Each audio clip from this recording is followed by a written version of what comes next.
यहाँ से स्टार्ट करेंगे PT 365 का पार्ट नंबर 2। ठीक है, पार्ट 2 स्टार्ट करेंगे। ये हमारा जो पार्ट 2 में टॉपिक रहेगा 2.5 नंबर से रहेगा। 2.4 तक मैं ऑलरेडी यहाँ पर डिस्कस कर चुका हूँ पार्ट नंबर 1 पर। ठीक है, तो यहाँ से पार्ट 2 में स्टार्ट करेंगे। 2.5 नंबर टॉपिक हमारा जो यहाँ पर दिया हुआ है संसद का सचिवालय, इससे लेके यहाँ पे स्टार्ट करते हैं टॉपिक को अपना। ठीक है, यहाँ पे बोल रहा है संसद का सचिवालय क्यों न्यूज़ में था, क्योंकि इसके 75 वर्ष पूरे हो गए हैं। राइट, इसी चीज़ को लेके एक यूपीएससी ने क्वेश्चन 2024 का प्रीलिम्स में पूछा था। कौन सा? भारत शासन अधिनियम 1935 को लेकर क्वेश्चन पूछा था। क्यों? क्योंकि उसका अभी 90 साल पूरा होने वाला था। ठीक है, तो इस वजह से क्वेश्चन पूछा गया था। वही यहाँ पर दिखाया गया कि 75 वर्ष पूरा हुआ है तो क्वेश्चन यहाँ से बन सकता है आपका। ठीक है, किसी का 90 वर्ष पूरा हो रहा है, राइट, किसी का 100 वर्ष पूरा हुआ, किसी का 110 वर्ष हुआ, राइट, किसी का 40 वर्ष पूरा हुआ। तो जितने भी वर्ष यहाँ पर पूरे हो रहे हैं वो चीज़ आपको यहाँ पर अच्छे से याद रखना है। ठीक है, तो क्वेश्चन पूछ सकते हैं एग्जाम में। अब यहाँ देखते हैं अगला, अनुच्छेद 98, संसद के प्रत्येक सदन का अलग यहाँ पर सचिवालय स्टाफ होगा। ठीक है, ये इतना कुछ इंपॉर्टेंट नहीं है, ये चीज़ बस इतना याद रखना था कि संसद का जो हमारा 98 है ये प्रत्येक सदन का एक अलग सचिवालय स्टाफ होगा। उसके बाद अनुच्छेद 187 इस अनुच्छेद के तहत राज्य विधानमंडल सचिवालय के बिना अनुच्छेद 98 के समान ही यहाँ पर इसके प्रावधान किए जाएँ। ठीक है, किए गए हैं। राइट, हमारी जो राज्यसभा और लोकसभा अस्तित्व में कब आई थी? 1952 में आई थी। ठीक है, लोकसभा के सचिवालय और संसदीय सचिवालय जो होते हैं, लोकसभा के सचिवालय को ही संसदीय सचिवालय यहाँ पर कहा जाता रहा है। ठीक है, इसके विपरीत हमारे राज्यसभा के लिए राज्य परिषद सचिवालय के नाम से एक सचिवालय का निर्माण किया गया था। वर्ष 1954 में दोनों सचिवालय नाम बदलकर क्रमशः राज्यसभा सचिवालय और लोकसभा सचिवालय यहाँ पर कर दिया गया था। राइट, बस एक बात आपको मोटा मोटा समझना है कि क्या है ये। ठीक है, इतना कुछ यहाँ पर पूछने वाला पेपर में नहीं है चीज। राइट, अगला है लोकसभा अध्यक्ष और राज्यसभापति। जो हमारे राज्यसभापति होते हैं, राज्यसभा के सभापति, वो अपने सचिवालय में नए पद सृजित कर सकते हैं। हालांकि श्रेणी 1 और श्रेणी 2 के पदों के लिए केंद्रीय वित्त मंत्रालय के साथ पूर्व यहाँ पर परामर्श करना अनिवार्य होगा। ऐसे नहीं करेंगे, क्या करेंगे? वित्त मंत्री के साथ, जो मंत्रालय है उसके साथ यहाँ पर परामर्श करेंगे। उसके बाद यहाँ पर 1 और 2 के पदों के बराबर निकाल सकते हैं वैकेंसी। ठीक है, उसके बाद क्या है? दोनों सदनों में महासचिव का पद भारत सरकार के कैबिनेट सचिव के समकक्ष होगा। ठीक है, दोनों सदन जो भी हमारे सदन है दोनों, ये इनमें महासचिव का पद जो होगा भारत सरकार कैबिनेट सचिव के समकक्ष माना जाएगा। राइट, हालांकि वरीयता सूची में कैबिनेट सचिव को 11वें स्थान पर रखा गया, जबकि लोकसभा और राज्यसभा के महासचिव को 23वें स्थान पर रखा गया है। आपसे बोलेगा कि जो हमारे यहाँ पर अगर इसके समकक्ष माना गया है तो बोल देगा कि जो हमारे कैबिनेट सचिव है उनको 11वें स्थान पर रखा गया है, तो हमारे लोकसभा और राज्यसभा को भी 11वें स्थान पर रखा गया, बल्कि ऐसा नहीं है। ठीक है, इनको 23वें स्थान पर और इनको 11वें स्थान पर रखा गया। ये पॉइंट आपको याद रखना है। अगला, सचिवालय के क्या कार्य होते हैं? संसद के सदनों के प्रभावी कामकाज के सचिवालय सहायता उपलब्ध कराना, विभिन्न संसदीय समिति को सचिवालय सेवाएं यहाँ पर प्रदान करना, और अनुसंधान और संदर्भ सामग्री है वो तैयार करना और अलग अलग डॉक्यूमेंट्स प्रकाशित करना। ठीक है, वेतन एवं भत्तों के भुगतान करना और पीठासीन अधिकारियों की सहायता और सलाह करना। ठीक है, प्रतिदिन की कार्रवाइयों को में रिकॉर्ड करना और यहाँ पर उनको प्रकाशित करना, ये हमारे सचिवालय के काम होंगे।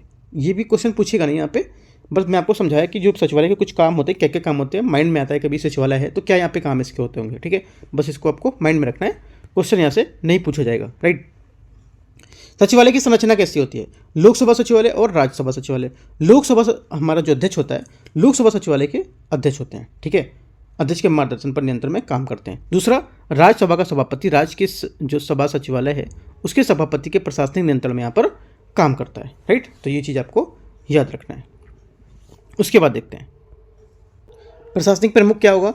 लोकसभा का महासचिव होगा, यहाँ पर प्रशासनिक प्रमुख हमारा महासचिव होगा। ठीक है, भर्ती और प्रक्रिया सेवा शर्तें होती है, लोकसभा सचिवालय या भर्ती सेवा जो शर्तें होती हैं ये 1955 के दौरान यहाँ पर शामिल होंगी, और ये भर्ती प्रक्रिया जो होती है राज्यसभा सचिवालय की भर्ती और सेवा शर्तें 1957 के यहाँ पर द्वारा शासित होंगी। ठीक है, कुछ ये आपके अंतर हैं इनमें से। राइट, अगला देखते हैं।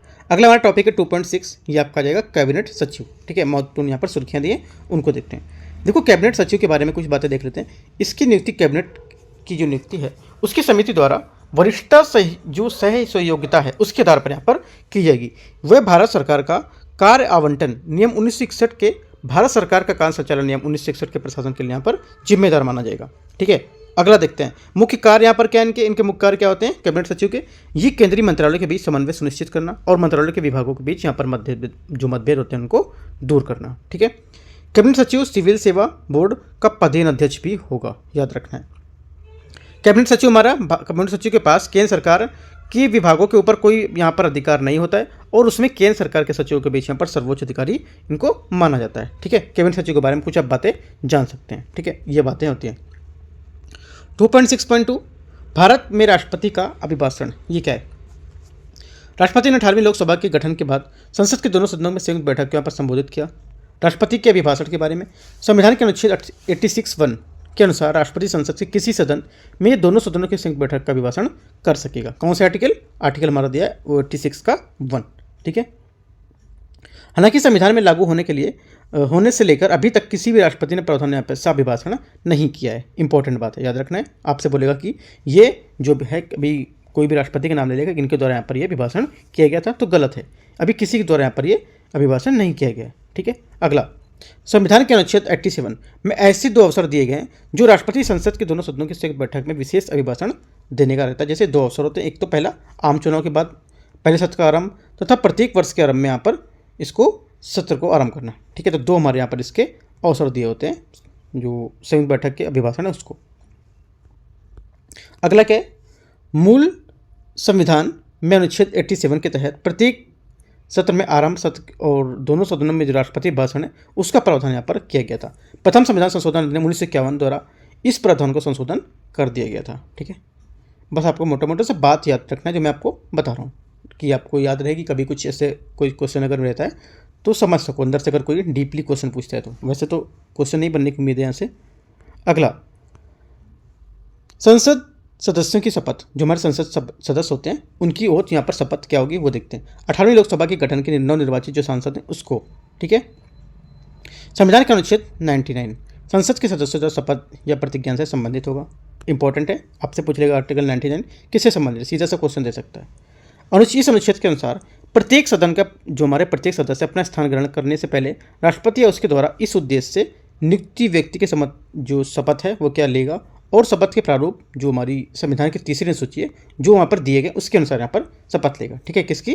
तीसरी अनुसूची को। ठीक है, कौन सी अनुसूची वर्णन कर रहे हैं यहाँ पर? तीसरी अनुसूची का वर्णन कर रहा है, और 99 जो हमारा आर्टिकल है इसका वर्णन कर रहा है संसद के शपथ के बारे में। ठीक है, तो 2 चीज़ें आपको याद रखनी है संसद के सदस्यों के शपथ के बारे में। ठीक है, अगला है, यदि कोई सदस्य शपथ के बिना सदन में अपना स्थान ग्रहण करता है तो उसे अनुच्छेद 104 का दंड का प्रावधान किया है, मतलब दंड का प्रावधान किया गया है। ठीक है, फिर से बता देता हूँ, यदि कोई सदस्य शपथ लिए बिना सदन में अपना स्थान ग्रहण करता है तो उसे 104 के तहत यहाँ पर दंड का प्रावधान किया जाएगा। आपसे क्वेश्चन ये बोल सकता है कि यदि कोई सदस्य है उस संसद में बिना कोई शपथ लिए यहाँ पर प्रवेश करता है या ग्रहण करता है स्थान उसका, तो उसे किस आर्टिकल के तहत इसको दंड या प्रावधान दिया जाएगा? तो कितना? 104।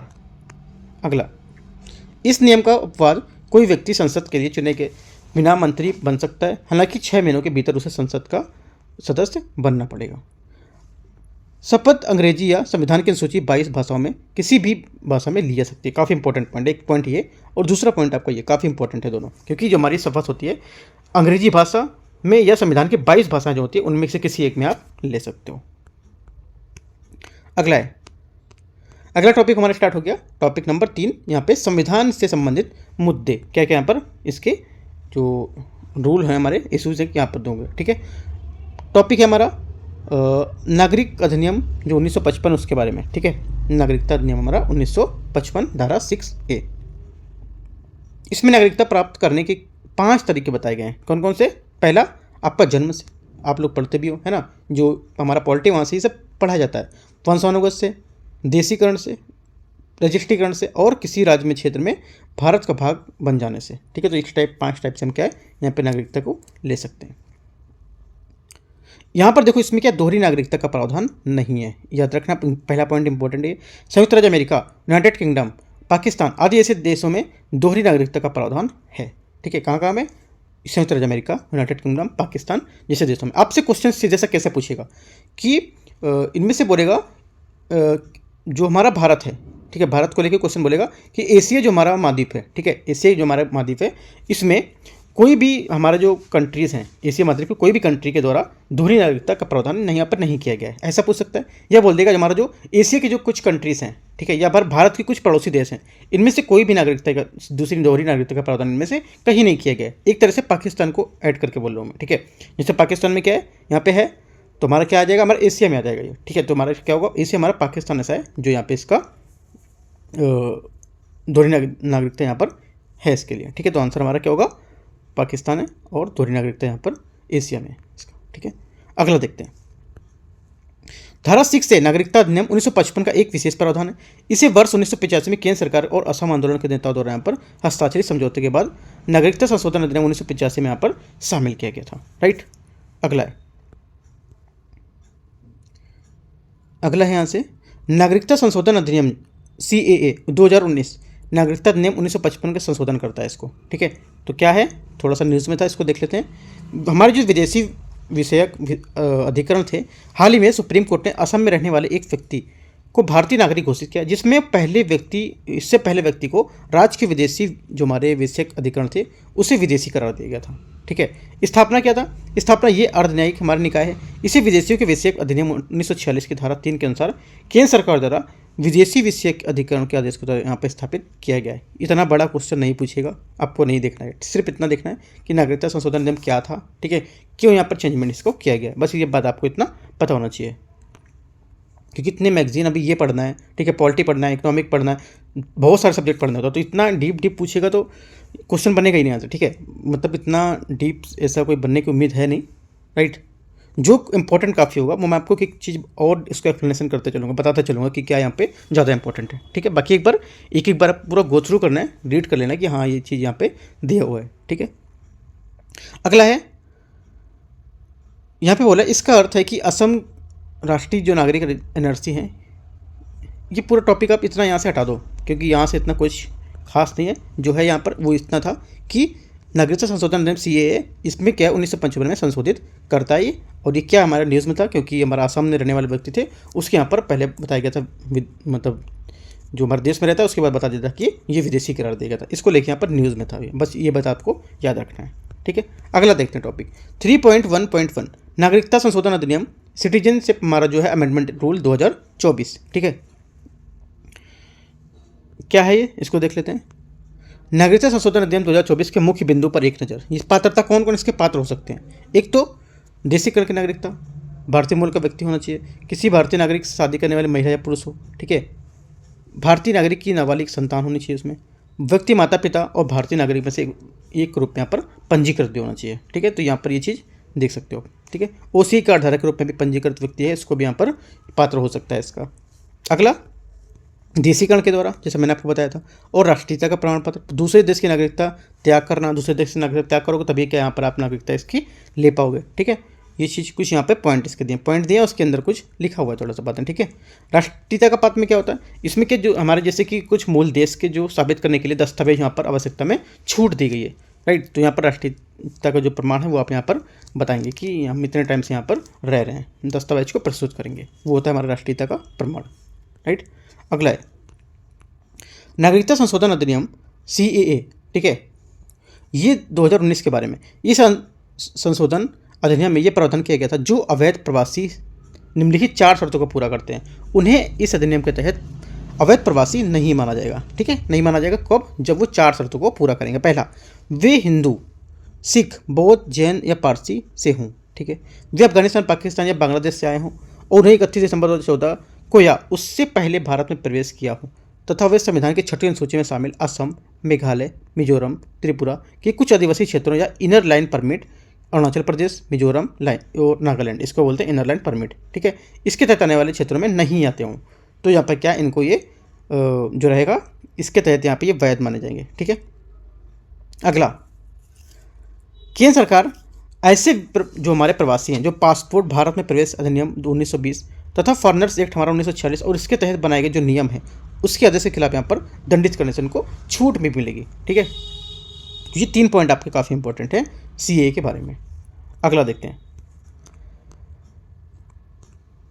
अगला है हमारा प्रवासी भारतीय नागरिक, राइट, हमारा जो ओवरसीज यहाँ पे सिटीजन ऑफ इंडिया है, इसको देखते हैं।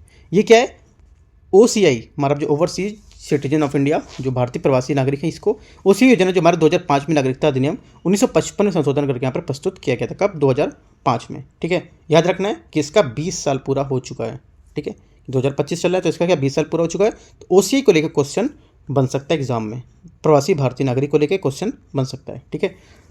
तो याद रखना है, इंपॉर्टेंट है ये। यहाँ पे क्या है, इसका संशोधन करके प्रस्तुत किया गया, तो विदेशी सैन्य कर्मी चाहे वह सेवा हो या सेवानिवृत्त हो या ओसीआई प्राप्त करने के पात्र नहीं हो, वो भी क्या है इसके बारे में, जो इसके कार्ड धारक है उसके बारे में ये रहेंगे, ठीक है। दूसरा, 2015 में भारतीय मूल के व्यक्ति ओसीआई कार्ड धारकों को ऐसी ओसीआई एक श्रेणी का, यहाँ पर एक श्रेणी का ओसीआई यहाँ पर दर्जा प्रदान किया गया था इनको, राइट। ये ओसीआई जो हमारा है प्रवासी भारतीय नागरिक, ये इनकी कार्ड धारकों के लिए पात्रता क्या होनी चाहिए, राइट। इनमें से पाकिस्तान, बांग्लादेश, इसके नागरिकों को छोड़कर कोई भी विदेशी नागरिक, ठीक है। यह इसके पात्र मतलब जो हमारा कुछ कंडीशन दी हुई है जिसके यहाँ पर इसके आप ओसीआई कार्ड धारक के लिए आप पात्र बन सकते हो, ठीक है। ओसीआई कार्ड धारकों के लाभ क्या हो सकते हैं, इसमें क्या है, भारत यात्रा हेतु जीवन भर के लिए बहुप्रवेश बहुदेशी वीजा, ठीक है। और कृषि बागान भूमि खरीद के लिए भारतीय बच्चों को जो अंतर्देशीय दत्तक ग्रहण उससे संबंधित मामलों को छोड़कर कुछ वित्तीय, आर्थिक एवं शैक्षणिक मामलों में अनिवासी भारतीयों को साथ समानता, ये हमारे इसके लाभ हो सकते हैं, ठीक है। अगला है, ओसीआई कार्ड धारक एनआरआई के समान राष्ट्रीय पेंशन योजना एनपीएस में नामांकन करने के लिए पात्र होंगे, ठीक है। ओसीआई कार्ड धारकों के संबंधित कुछ प्रतिबंध भी लगाए गए हैं। क्या प्रतिबंध है, एक तो प्रतिबंध हमारा पहला है, ओसीआई की दोहरी नागरिकता के रूप में नहीं समझा जाना चाहिए ओसीआई को, ठीक है। ओसीआई कार्ड जो है हमारा वोट देने के लिए राजनीतिक अधिकार प्रदान नहीं करता है। आप वोट यहाँ पर बोलेगा ओसीआई कार्ड से आपके वोट दे सकते हो, नहीं तो आप वोट नहीं दे सकते हो, और ना ही दोहरी नागरिकता के रूप में इसको समझा जाना चाहिए।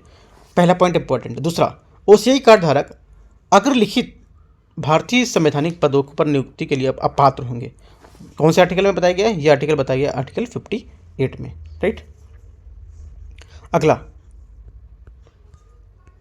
ओसीआई कार्ड धारक लोकसभा, राज्यसभा और विधानसभा और विधान परिषद इसके सदस्य बनने के लिए अपात्र होते हैं, ठीक है। क्या होंगे, ओसीआई कार्ड धारक जो होंगे ये सब यहाँ पर इससे सदस्य नहीं बन सकते हैं लोग, ठीक है। लोक नियोजन यानी सरकारी जो हमारे रोजगार हैं इसके मामले में अवसर की समानता भी यहाँ पर उसके संबंध में दिखाई जाएगी, जो आर्टिकल 16 यहाँ पे बताया गया है। जो लोक नियोजन है ये सरकारी रोजगार के मामले में अवसर की समानता के संबंध में बताएगा, ठीक है, आर्टिकल 16, ठीक है। ओसीआई कार्ड धारक केंद्र सरकार द्वारा निर्दिष्ट कुछ विशेष पदों को छोड़कर संघ या राष्ट्र सरकार के किसी भी लोक सेवा के पद के लिए यहाँ पर पात्र नहीं होते हैं, याद रखना है। जो ओसीआई कार्ड धारक हमारे होंगे वो केंद्र द्वारा निर्दिष्ट कुछ विशेष पदों को छोड़कर संघ या राज्य सरकार किसी भी लोक सेवा पद के लिए ये इसके पात्र नहीं होंगे। वो दो बातें काफ़ी इंपॉर्टेंट, एक ये और एक ये, ठीक है। अगला देखते हैं, आरक्षण और हमारे एफर्मेटिव एक्शन, ठीक है। इसमें कुछ जो इंपॉर्टेंट होगा न्यूज़ हमारे करंट के लिए पेपर के लिए वो मैं न्यूज़ यहाँ पर देखूंगा, ठीक है। सब पूरा यहाँ पे नहीं डिस्कस करेंगे। देखो, भारत और अमेरिका में हमारे जो अफर्मेटिव एक्शंस की तुलना कैसे करेंगे। एक तो हमारा क्वेश्चन क्या पूछ सकता है, इनकी प्रणाली कैसी है और इनका प्रावधान क्या है, राइट। और यहाँ पे इनके भी देख सकते हैं इनकी प्रणाली और इनका प्रावधान क्या है। उसके बाद बस ये दो ही यहाँ पर काफ़ी इंपॉर्टेंट है, एक तो प्रणाली, एक प्रावधान। ये प्रणाली प्रावधान यहाँ पे भी होगा, ठीक है। 2 पॉइंट सिर्फ आपको इससे याद करना है, बाकी कुछ नहीं पढ़ना है, ठीक है, कुछ नहीं देखना है। अगर क्वेश्चन पूछेगा तो हमारी जो कुछ क्या प्रणाली है, किस इनसे कैसी बेहतर है या क्या है वो पूछेगा, इसका प्रावधान किसके तहत यहाँ पर किया गया ये पूछ सकता है, राइट। तो दो बातें आपको भारत और संयुक्त राज्य अमेरिका जो होगा उसके बीच में अफर्मेटिव एक्शंस की तुलना ऐसे कर सकते हैं, राइट। अगला देखते हैं 3.2.1 अनुसूचित जातियों का उपवर्गीकरण, राइट।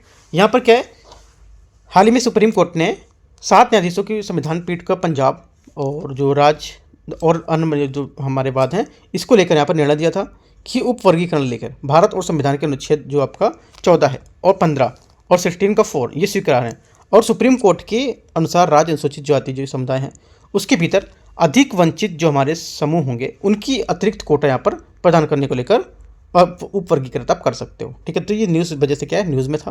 तो स्टार्ट करते हैं टॉपिक को, और क्या यहाँ पे पूछ सकते हैं क्वेश्चन अपने पेपर में, इसको लेके देखते हैं। सुप्रीम कोर्ट के फैसले पर एक नज़र देख लेते हैं। क्या है, आर्टिकल हमारा जो 341 है इसके तहत अधिसूचित जो हमारी अनुसूचित जातियाँ हैं, एक तो अनुसूचित जातियाँ, उनमें से कुछ जातियाँ जो कि अधिसूचित की जाएंगी जिसमें उनका लिस्टेड की जाएंगी कुछ, है ना। उसमें अलग अलग स्तरों को पिछड़ेपन वाली जातियों को मूल वंश या जातियों के आधार पर विजातीय समूह में रखा जाएगा इनको, ठीक है। पहला पॉइंट तो ये हुआ। दूसरा, अनुसूचित जातियों के भीतर उपवर्गीकरण अनुच्छेद 341 का उल्लंघन नहीं करता है। क्योंकि वह उपवर्गीकरण ना तो इस सूची की किसी नए अनुसूचित जाति को शामिल किया जाता है और ना ही इसे बाहर किया जाता है। ठीक है, ये याद रखना है, ना किसी को ऐड करेंगे ना किसी को वहाँ से हटाएंगे। ठीक है, इसका उल्लंघन जो रहेगा ये नहीं करता है। अगला, अनुसूचित जाति है उसका उपवर्गीकरण का दायरा क्या होना चाहिए। इनका जो हमारा दायरा होता है ये किसी भी सकारात्मक कार्रवाई का मुख्य उद्देश्य पिछड़े श्रेणियों के अवसर की मौलिक समानता प्रदान करेगा। ठीक है, ये आपका क्या है, इसका वर्गीकरण हो जाएगा। ठीक है, और क्या है, और यहाँ से हो जाएगा, राज्य अपनी इच्छा या राजनीतिक लाभ के अनुसार कार्य नहीं कर सकता है और उसके निर्णय की न्यायिक समीक्षा के लिए अधीन होंगे इसके। ठीक है, एक पॉइंट ही है, 2 पॉइंट मैं जो ऊपर बताए थे वो दोनों पॉइंट, 3 पॉइंट आपके हो गए। चौथा पॉइंट, राष्ट्रपति द्वारा आरक्षण हेतु अनुसूचित जाति समुदाय की जो सूची तैयार की जाती है वह राज्य में उसमें मनमाने तरीके से हेरफेर कर अनुसूचित जातियों को विशेष जाति के रूप में 100% आरक्षण निर्धारित नहीं कर सकता है। ये भी पॉइंट आपको याद रखना है। ये पॉइंट जो मैं बता रहा हूँ वो हेडिंग डाल के 4 से 5 पॉइंट आप लिख सकते हो अपना, या तो लिख के इसी में स्टेपल कर लो, जब पढ़ोगे तो आपको वहाँ से दिख जाएगा ये। ठीक है, अगला है, सुप्रीम कोर्ट ने कहा कि अनुच्छेद 342A के तहत सामाजिक और शैक्षिक रूप से जो हमारे पिछड़े वर्ग हैं उसमें उपवर्गीकरण की अनुमति दी गई थी। और साथ ही सुप्रीम कोर्ट ने यह भी कहा था कि अनुच्छेद हमारा जो है राष्ट्रपति की सूची तैयार करने के लिए भी अधिकार इसको देगा, तो आपको याद रखना है। ये हमारा जो था ये आर्टिकल 342A 2018 में संविधान में यहाँ पर शामिल किया गया था। कब शामिल किया गया था, 342A जो हमारा आर्टिकल है और 2018 में। ठीक है, अगला देखते हैं, समान नागरिक संहिता।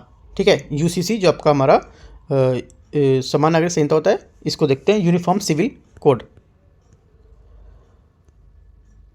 स्वतंत्रता से पहले हमारा क्या था, स्वतंत्रता से पहले स्वतंत्रता के बाद, एक बार आपको थोड़ा सा पढ़ लेना दोनों पॉइंट। यहाँ पे स्वतंत्रता पहले क्या था, स्वतंत्रता के बाद क्या है। ठीक है, यहाँ से क्वेश्चन तो नहीं देगा क्योंकि इतना इजी क्वेश्चन यहाँ से नहीं बताता, पूछेगा कि पहले क्या था और बाद में क्या है। एक बार आपको बस रीड कर लेना कि जो हमारा यूसीसी है ये पहले कैसा था और आज के टाइम कैसा है। राइट, यूसीसी के बारे में यहाँ से स्टार्ट करते हैं। यूसीसी जो हमारा है ये इसका आशय पूरे देश के सभी जो नागरिक है उसके लिए एक समान कानून लागू करने से है। ठीक है, सिंपल सा क्वेश्चन आपसे पूछेगा, जो यूसीसी है इसका उद्देश्य क्या है।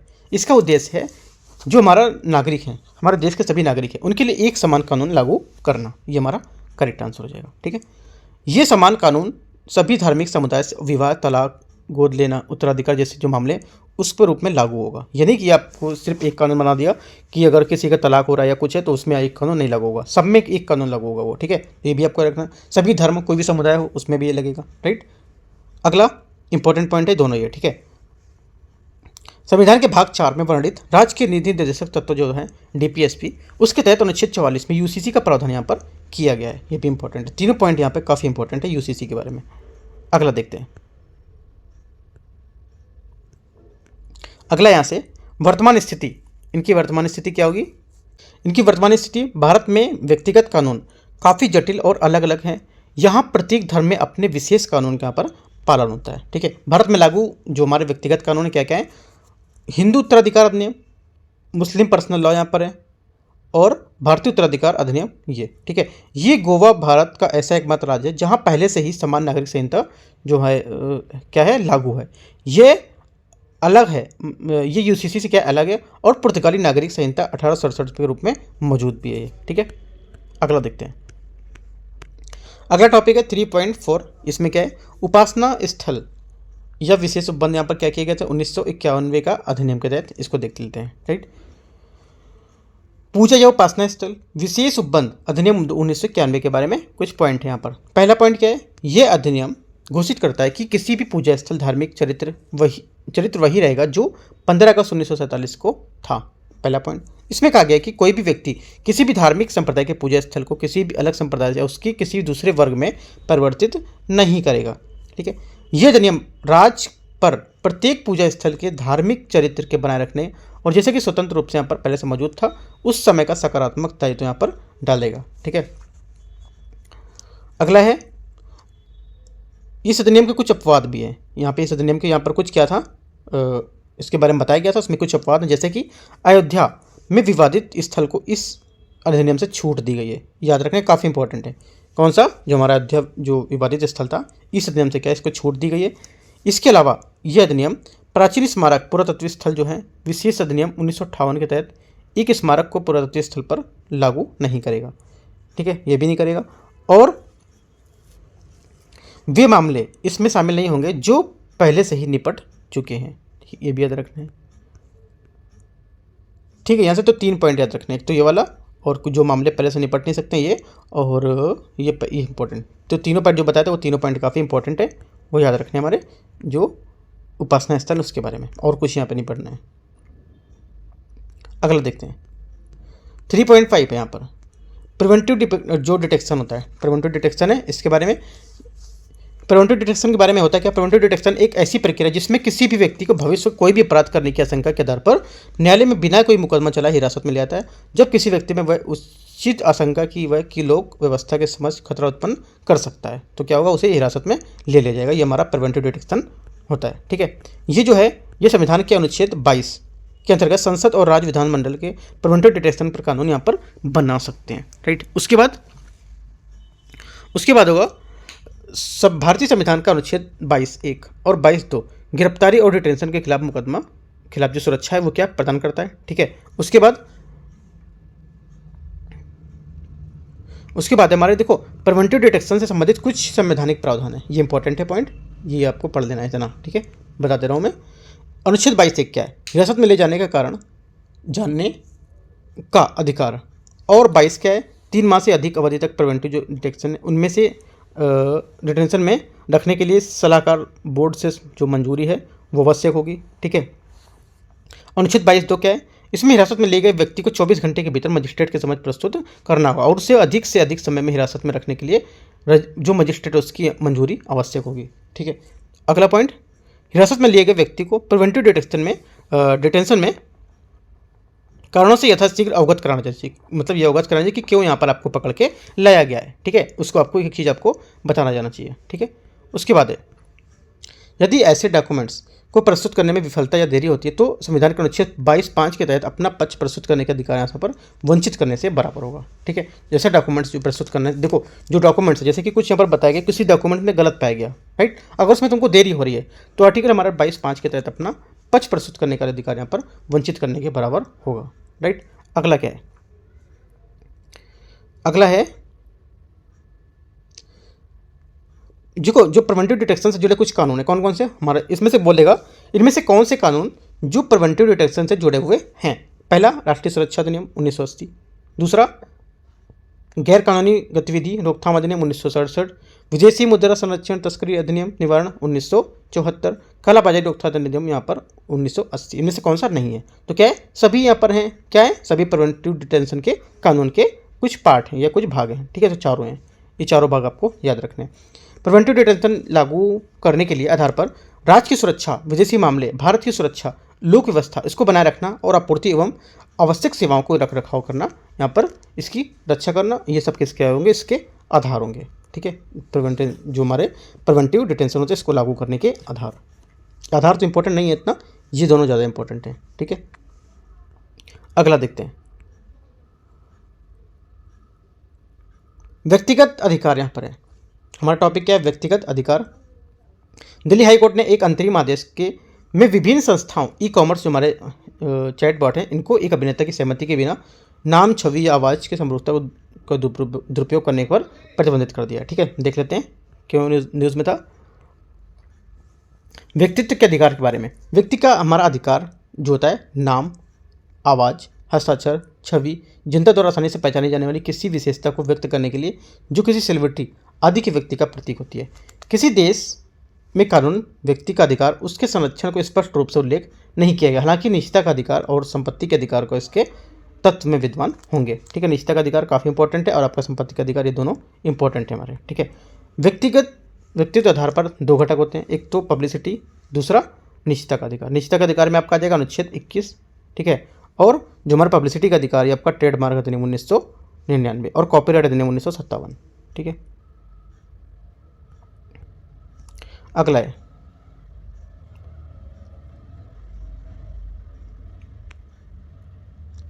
यहाँ पर एक पॉइंट है, यहाँ पर देखो रोम अधिनियम अभिसमय 1961। ये कलाकारों के अधिकारों को यहाँ पर फोनोग्राम और प्रोड्यूसर के अधिकारों का प्रसारण करने की जो अधिकार उसकी रक्षा करता है। कौन सा अधिनियम? रोम अधिनियम। ठीक है, आपसे पूछेगा रोम अधिनियम क्या है, ठीक है, तो आपको ये याद रखना है। विपो प्रदर्शन और फोनोग्राम संधि जो है, ये संधि विशेष रूप से डिजिटल परिवेश में कलाकार और फोनोग्राम प्रोड्यूसर के अधिकारों की रक्षा करता है। 2 पॉइंट सिर्फ आप यहाँ पे इंपॉर्टेंट है इसके। अगला देखते हैं। और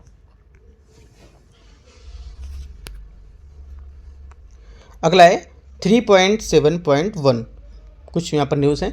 शत्रु संपत्ति क्या है? पाकिस्तान के जो पूर्व हमारे राष्ट्रपति परवेज मुशर्रफ को पूर्वजों को उत्तर प्रदेश में स्थित शत्रु संपत्ति को बेचने के यहाँ पर निर्देश दिए गए। ठीक है, शत्रु जो हमारी संपत्ति अधिनियम है 1968, इसमें शत्रु को ऐसे देश उनके उन नागरिकों को परिभाषित करता है जिनमें पाकिस्तान और चीन भारत जिनमें आक्रमण किया हो, मतलब जिनमें क्या है, भारत पर आक्रमण किया हो, इसकी जो हमारी शत्रु संपत्ति इसको बोलते हैं। ठीक है, किसी शत्रु व्यक्ति या शत्रु कंपनी की संपत्ति को उसकी ओर से धारित या प्रतिबंधित जो संपत्ति होती है उसको शत्रु संपत्ति कहते हैं।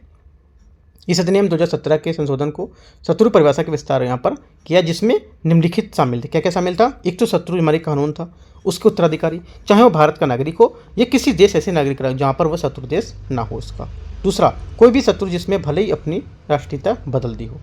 इंपॉर्टेंट है दोनों पॉइंट, ये सिर्फ आपके 2 पॉइंट यहाँ पे इंपॉर्टेंट है। और यहाँ पर जो ये किसी शत्रु हमारा जो संपत्ति बोलते हैं वो इंपॉर्टेंट है। 3 पॉइंट यहाँ पे इंपॉर्टेंट है इसके। अगला क्या है? 3.7.2 भुला दिए जाने का अधिकार, ये क्या है? Right to be forgotten, RTBF। इसमें देखो, इसमें आपका है जो जस्टिस पुट्टास्वामी केस था 2017 उसका यहाँ पर जिक्र किया गया था, राइट। और डिजिटल व्यक्तिगत डेटा संरक्षण अधिनियम 2023, इसको भी यहाँ पर इसका उल्लेख किया गया था। भुला दिए जाने का अधिकार का उल्लेख नहीं है इसमें, ठीक है। डिजिटल जो हमारा डेटा संरक्षण अधिनियम 2023 है इसमें तो 2 हमारे पॉइंट याद रखना, एक तो डिजिटल डेटा व्यक्तिगत डेटा संरक्षण अधिनियम 2023 इसके बारे में, और जस्टिस हमारा जो पुट्टास्वामी केस था 2017 उसके बारे में यहाँ पर दिया हुआ है, ठीक है। तो 2 केस आपको याद रखने हैं। अगला inner line permit, right. Inner line permit क्या है? देखो, इनर लाइन परमिट जैसा कि ऊपर यूज हुआ था वर्ड ये, राइट। यहाँ पर दीमापुर, जूनागढ़ सरकार दीमापुर के जो हमारे चुमुकेदिया और न्यूलैंड है जिलों, इसमें यहाँ पर क्या इनर लाइन परमिट लागू करने को मंजूरी दे दी है, राइट। होता क्या है, ये सरकार द्वारा जारी आधिकारिक यात्रा दस्तावेज होता है जो भारतीय नागरिकों को सीमित अवधि के लिए संरक्षित क्षेत्रों में जाने की अनुमति देता है। कितना? सीमित क्षेत्रों के लिए, ठीक है। ILP जो प्रणाली है इसका उद्देश्य भारत की अंतर्राष्ट्रीय सीमाओं को निकट आवागमन को विनियमित करना, ठीक है। उत्पत्ति कभी थी? 1873 में बंगाल ईस्टर्न फ्रंटियर रेगुलेशन हमारा जो है एक्ट है उससे इसकी उत्पत्ति हुई थी, ठीक है। तो 3-4 बातें आपको याद रखनी यहाँ से। अगला है, अगला हमारे यहाँ से टॉपिक स्टार्ट हो जाता है 4th नंबर टॉपिक, ठीक है। 4th को भी डिस्कस कर लेते हैं थोड़ा। यहाँ से 4th टॉपिक है केंद्र राज्य संबंध, राइट। तो इसको देखेंगे। यहाँ पे राजकोषीय संघवाद टॉपिक है इसका, राजकोषीय संघवाद। इसमें हमारा है हाल में कुछ जो राज्य हैं उसमें केंद्र सरकार द्वारा वित्तीय संसाधन के बंटवारे को लेकर इसमें केंद्र सरकार के खिलाफ सुप्रीम कोर्ट का रुख यहाँ पर किया था। इस वजह से क्या न्यूज़ में था हमारा, ठीक है। क्या हमारे लिए इंपॉर्टेंट है इसको देख लेते हैं। यहाँ से भारत में राजकोषीय संघवाद की व्यवस्था को परिभाषित करने वाले संवैधानिक क्या क्या प्रावधान है। एक तो 7वीं अनुसूची काफ़ी इंपॉर्टेंट है। राजस्व का वितरण 7वीं अनुसूची में क्या है, संविधान के जो तहत संघ और राज्यों के बीच आधार का उल्लेख है, हमारा बीच का आधार का जो उल्लेख है उन्हीं क्रमशः संघ सूची राज्य सूची में यहाँ पर सूचीबद्ध किया गया अनुच्छेद हमारा 246 के तहत, ठीक है। ये बात आपको याद रखना, पहला पॉइंट।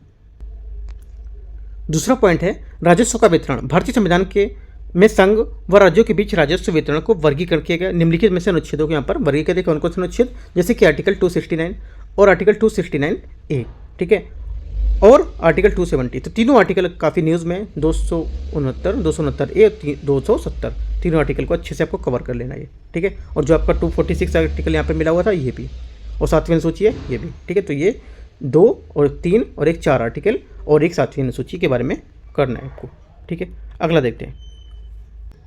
अगला हमारा है सहायता अनुदान, ठीक है। ये क्या है, जो हमारे ग्रांट सिनेट होता है इसमें देखो केंद्र जो हमारे अनुच्छेद हैं इसमें 275 के तहत राज्यों को सहायता अनुदान यहाँ पर प्रदान करेगा, ठीक है।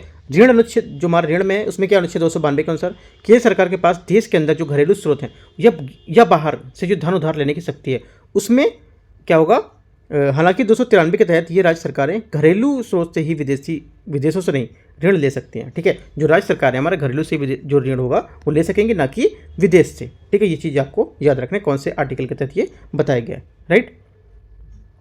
साथ ही किसी जो राज्य है उस पर केंद्र का अगर ऋण बकाया है तो वह क्या है, केंद्र सरकार की पूर्व अनुमति के बिना कोई अन्य ऋण यहाँ से नहीं ले पाएगा।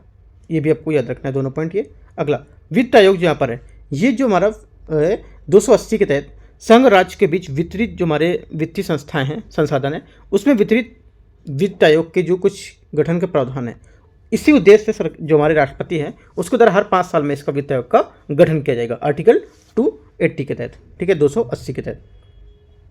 इनकी स्थिति कैसी हो सकती है, ये अपने राज्य जो राजस्व स्रोत हैं उसमें राजस्व व्यय का केवल 58% ही वित्त पोषित कर पाते हैं। ठीक है, 2023 में आंकड़े के अनुसार यहाँ पर राज्य का जो हमारा ऋण जीडीपी था वो कितना था, 27.5% था। राइट।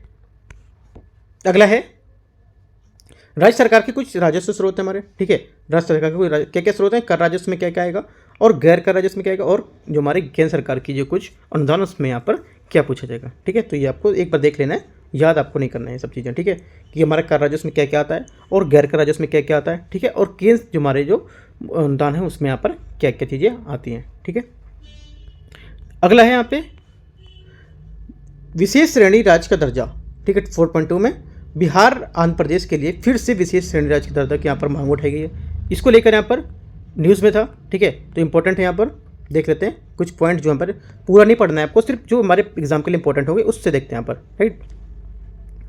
देखो जो हमारे SCS हैं, SCS मतलब हमारा स्पेशल राज्य का दर्जा है, इसकी शुरुआत 1969 में 5वें वित्त आयोग की सिफारिश पर यहाँ पर की गई थी। काफ़ी इंपॉर्टेंट पॉइंट है। दूसरा, 1969 में 3 राज्यों में SCS प्रदान किया गया था, जिसमें जम्मू कश्मीर पहला था, असम और नागालैंड यहाँ पर दूसरे तीसरे थे।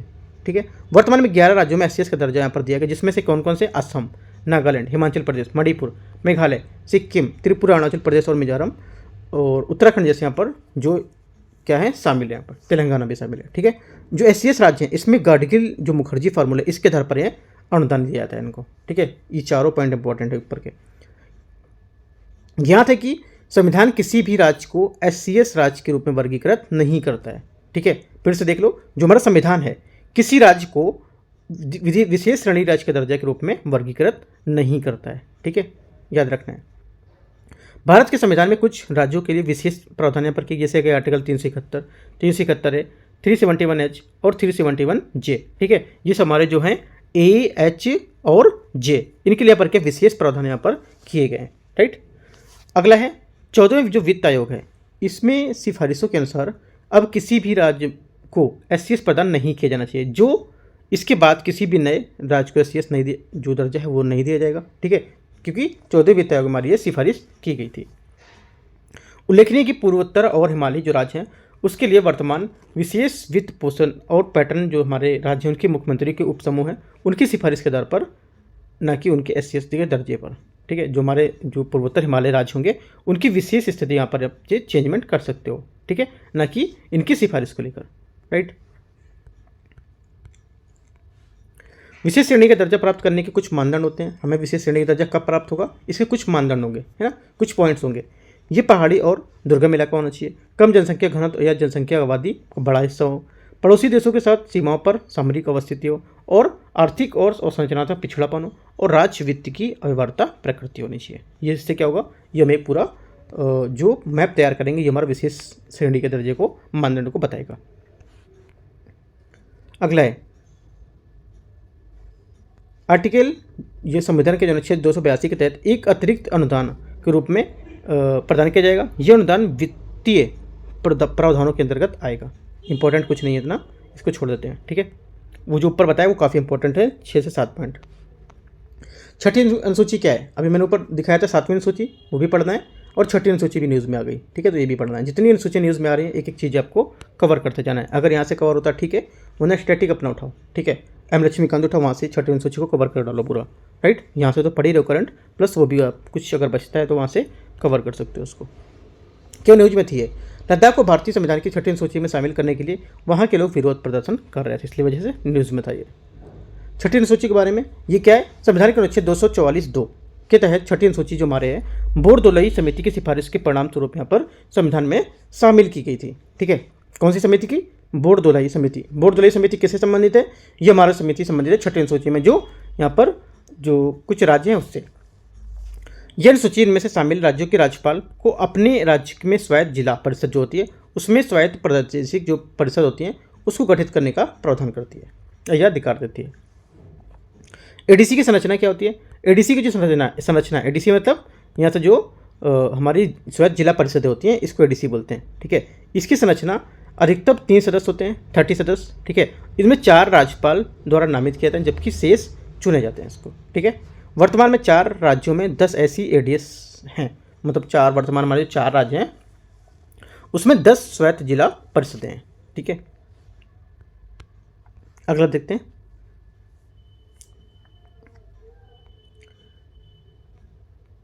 यहाँ से 5वीं और छठी अनुसूची के बारे में कुछ कंपेयर करने को दे रखा है, देखते हैं। 5वीं भी यहाँ पर आ गई, छठी भी आ गई और 7वीं भी ऊपर हो चुकी है। ठीक है, कहाँ पे लागू होता है ये इसका प्रशासन क्या होता है? ठीक है, ये आपको इंपॉर्टेंट है दोनों। जो 5वीं अनुसूची है कहाँ पर लागू होगी, कौन से राज्यों में लागू होगी और इनके प्रशासन क्या होंगे, क्या उनका काम होगा, ये कौन इसको देखेगा, ये दोनों बातें आपको याद रखनी है, काफ़ी इंपॉर्टेंट है। अनुसूचियाँ देखो जितनी भी होती हैं 7वीं, छठी, 5वीं तीनों न्यूज़ में आ गई हैं, काफ़ी इंपॉर्टेंट है कि चीज़ आपको पढ़ डालना, रट डालना है बिल्कुल। ठीक है, और 10वीं अनुसूची भी आ चुकी थी, मैंने फर्स्ट टॉपिक अभी डिस्कस किया था दल बदल कानून, तो वहाँ पे 10वीं अनुसूची भी आ गई थी। ठीक है, तो जितनी अनुसूची आ रही हैं एक नोट करते जाओ, क्या क्या आर्टिकल आ रहे हैं और क्या क्या अनुसूचियाँ आ रही हैं, सब नोट कर लो। कौन कौन से भाग आ रहे हैं, जैसे कि भाग 15 मैंने पढ़ा हुआ था सुबह। ठीक है, भाग 15 क्या था? 10 और 5 15 जो चुनाव आयोग से संबंधित था।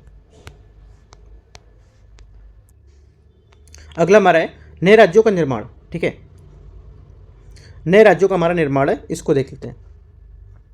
2 जून 2024 को तेलंगाना राज्य के गठन का 10 साल पूरे हो गए, काफ़ी इंपॉर्टेंट हो गया। 2 चीज़ें मैं बता चुका हूँ, एक का 10 साल पूरा हुआ है और एक का भी 75 वर्ष वहाँ पर पूरा हो चुका था, ऊपर मैं दिखा चुका हूँ। ठीक है, तो 2 क्वेश्चन आपके यहाँ से बन सकते हैं, एक ऊपर वाला और एक यहाँ से।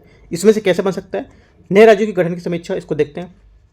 संविधान का अनुच्छेद 3, ये संविधान के इस नए जो अनुच्छेद हैं इनमें नए राज्यों के गठन को मौजूदा जो राज्य उनके क्षेत्र की सीमाओं के नाम को बदलाव से संबंधित प्रावधान यहाँ पर किए गए हैं। ठीक है, अगला देखते हैं। यहाँ से क्या क्वेश्चन पूछ सकता है वो यहाँ पर देख लेता हूँ।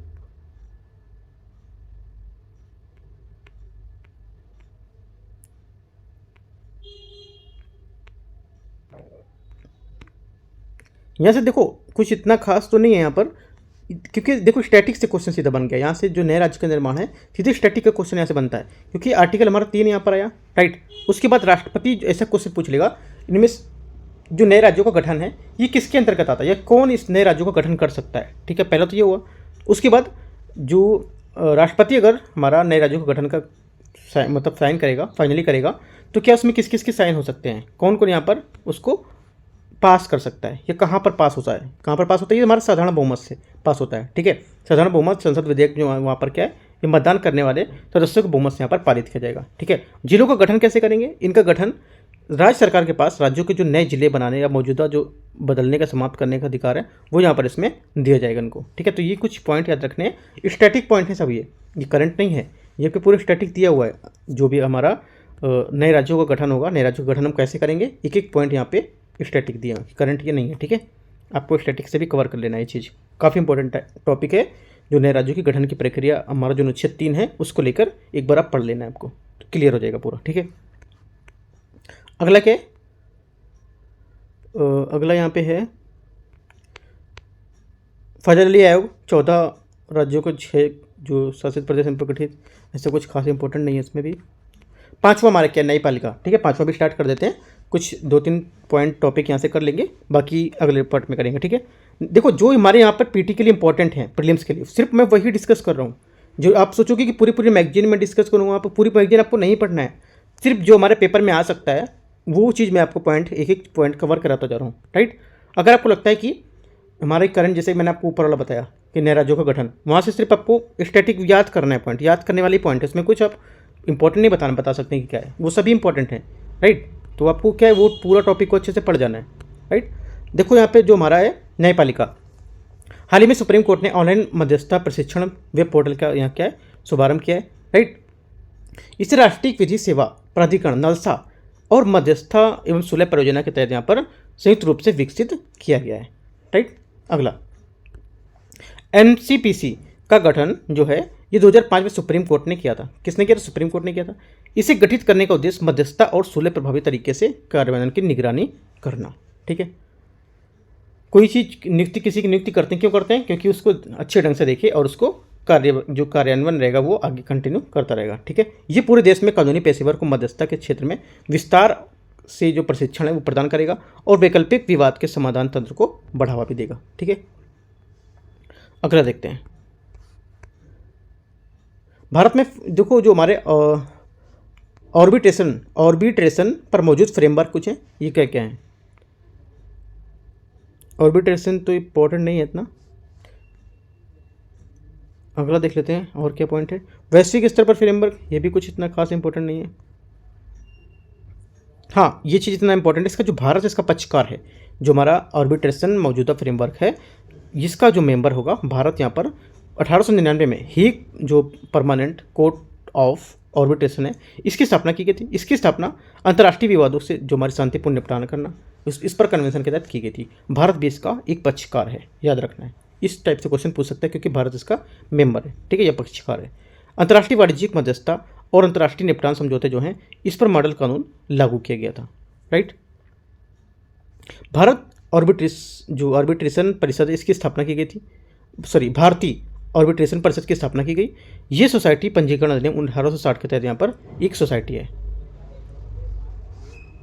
अगला है, संस्थागत ऑर्बिट्रेशन की सुविधा के लिए नई दिल्ली अंतर्राष्ट्रीय ऑर्बिट्रेशन केंद्र इस अधिनियम 2019 यहाँ पर बनाया गया था। 23 यह संशोधन 23 अक्टूबर 2015 को पूर्व में। देखो कुछ खास इंपॉर्टेंट नहीं है, बस भारत इसका जो थोड़ा सा मेंबर, इस वजह से आप क्वेश्चन पूछ सकता है। राइट। कुछ ऐसा नहीं कि एग्जाम्पल है तो क्वेश्चन पूछेगा ही। भारत इसका मेंबर है और ऑर्बिट्रेशन क्या है आपको याद रखना है कि कौन सा अधिनियम, कौन कौन से अधिनियम यहाँ पर आए ये। ठीक है। ज़्यादा बातें आपको एक एक टॉपिक से आपको कम से कम 3 से 4 बातें आपको पता होनी चाहिए। ज़्यादा आपको नहीं पढ़ना, क्योंकि ज़्यादा पढ़ोगे तो एक एक बात आपके मिक्स हो जाएगा, आप कवर नहीं कर पाओगे कोई भी टॉपिक को। ठीक है। एक एक टॉपिक को लेके आपको 4 से 5 बातें आपको पता होनी चाहिए यहाँ पर क्या क्या है। ठीक है। अगला है, जैसे यहाँ पर हमारा टॉपिक था क्या? ऑर्बिट्रेशन जैसे सुना तुरंत हमारे माइंड में आना चाहिए कि भारत इसका पक्षकार था। ठीक है। और ये जो हमारा 2023 में था, ये इंटरनेशनल कोर्ट ऑफ जो ऑर्बिट्रेशन की स्थापना इसकी जो इंटरनेशनल चैम्बर उसके द्वारा की गई थी। 2 से 3 पॉइंट आपको ये पता होना चाहिए। अगला है मध्यस्थता अधिनियम 2023, जो हमारा मीडिएशन एक्ट है 2023। इसके बारे में क्या है? ये आपका है, इसमें देखो कुछ विशेषता दी गई हैं, जो हमारे मध्यस्थता की कुछ विशेषताएं और कुछ विवरण, जैसे कि मध्यस्थता की क्या परिभाषित करेगा, कैसे परिभाषित कर सकते हैं कि मध्यस्थता है। ठीक है। मध्यस्थता एक ऐसी प्रक्रिया होगी जिसमें मध्यस्थता, मुकदमा, पूर्व मध्यस्थता, ऑनलाइन मध्यस्थता या सामुदायिक मध्यस्थता, सुलह के तहत यहाँ पर समान अर्थ की यहाँ पर कोई पदावली शामिल हो, उससे हम मध्यस्थता को परिभाषित कर सकते हैं। ठीक है। दूसरा, मुकदमेबाजी से पहले स्वैच्छिक मध्यस्थता, मुकदमेबाजी से पहले क्या एक स्वैच्छिक मध्यस्थता होनी चाहिए। राइट। अगला है मध्यस्थता के लिए अनुपयुक्त विवाद। कुछ विवाद जैसे कि केंद्र सरकार है, उसमें ऐसे विवादों की सूची में संशोधन कर सकता है जो इस सूची में निम्नलिखित विवाद हैं, जैसे कि नाबालिगों या मानसिक रूप से इनको अस्वस्थ लोगों से विवाद करना, या दंडनीय क्रिमिनल अपराध को अभियोजन से जुड़े कुछ विवाद हों, या तीसरे जो हमारे अधिकार हैं, पक्ष के अधिकार हैं, उसको प्रभावित करने के वाले विवाद, वो हमारे क्या आएंगे? मध्यस्थता के लिए जो अनुपयुक्त विवाद हैं उसको लेकर। मतलब अनुपयुक्त मतलब कोई जो है नहीं उसके बाद भी आप विवाद कर रहे हो, इसको बोलते हैं अनुपयुक्त विवाद। ठीक है। प्रादेशिक क्षेत्राधिकार क्या होता है? जब तक संबंधित पक्ष किसी अन्य तरीके से ऑनलाइन मोड में मध्यस्थता के लिए सहमत ना हो, तब तक मध्यस्थता जो संबंधित क्षेत्राधिकार होते हैं उसमें न्यायालय के समक्ष क्षेत्राधिकार वाले जो अधिकरण हैं उसके तहत यहाँ पर संपन्न होंगे। ठीक है, या उसके तहत होंगे ये। मध्यस्थता की किए जाने वाली की समय सीमा कितनी है? 120 दिनों के भीतर पूरा किया जाना चाहिए। इसके अलावा इन समय की जो पक्ष है इसकी सहमति 60 दिनों तक यहाँ पर बढ़ाया जा सकता है इसको। ठीक है।